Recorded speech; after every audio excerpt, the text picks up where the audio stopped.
So as a Jersey guy, I got to give you A+ on that accent. Oh, well wow. done. That's huge. That's huge, man. I always go in scrutinizing because it's easy to go broad on that. Yes, it is. Especially the sort of southern New Jersey, Philly accent. It's real easy to go over the top. Yeah. That's I worked hard on that, so I'm glad. That always feels good.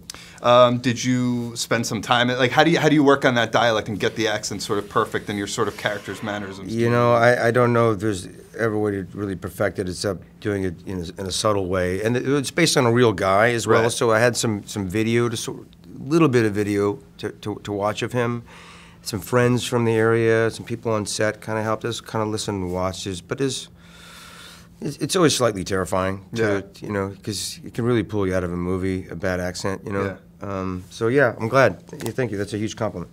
It's interesting with your hair in this film. It's the least craziest of the hairs in the film. Right. You would think with that, you'd be like, wow, in any other movie. In any other movie, right? Right. I mean, did you have some input in working with David? You said it was sort of based on a character, but did you have some sort of input on his of look? course. I think we went through 1,000 different gestations of like what this hair was going to be because we're basing it on Angela Ricchetti.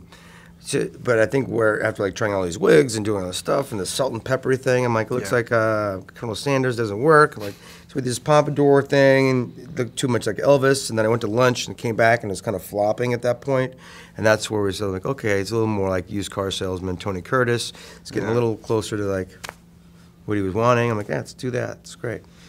You were sort of the new guy. The 4 other leads in the movie had all worked with David before. Yeah. You were kind of new to it. Yeah. What were you expecting going in, and how did it kind of meet or kind of differ from your expectations going in and working? I didn't really have any expectations, but I was certainly excited to work with David, and went in early to see his process and see how he kind of does things. He wanted me to come see to the set and see how he was shooting things and approaching the film, which is very valuable because it's very different than a lot of other movies I've done. Yeah. So just kind of had to like really trust and go with him, which is an easy thing to do. A few of the other actors had mentioned his process. Mm-hmm. How would you describe it? His process, I think, is really to be fearless and to be truthful and it's all perspective of character, and that's why it's so great to work with him. It's because it's not the story is character. 90% of his focus is on character behavior, and that's why I love all of his movies. That's why I signed on to do this movie with no character written.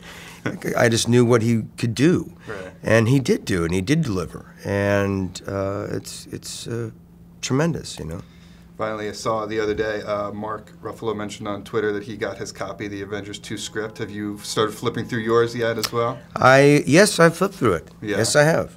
What do you think? What are your first impressions? I can't. You don't die, do you? Come on. I can't talk about it. I can't talk about it. Kevin's not around. He'll never know.